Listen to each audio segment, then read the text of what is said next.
مشہور یہ ہے کہ حاتم طائی ایسا سخی تھا کہ اس کے گھر میں اس نے 8 دروازے بنائے ہوئے تھے.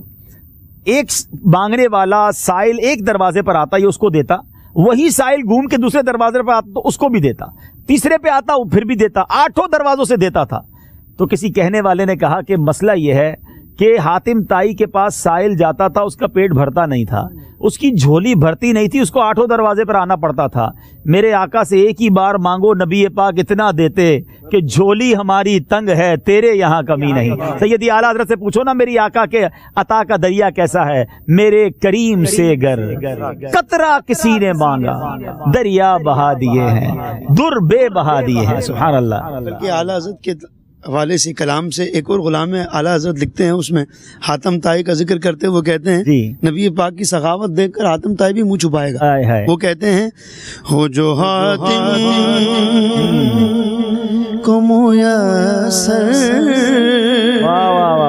نظارہ تیرا اٹھے دے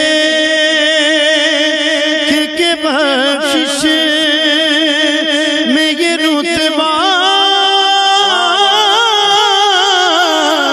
تیرا واہ کیا جو کرم ہے، واہ کیا جو کرم ہے.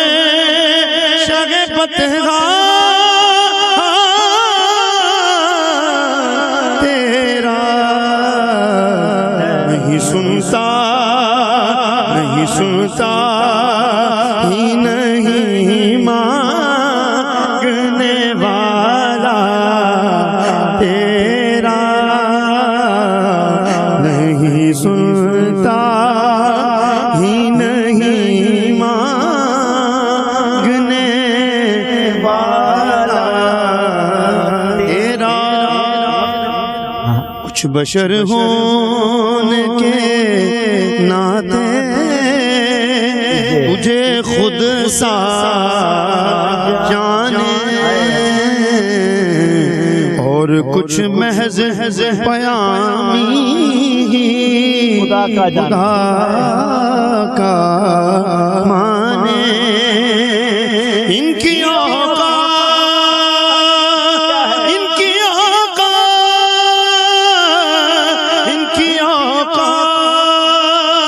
تیری کیا ہے کہ یہ اتنا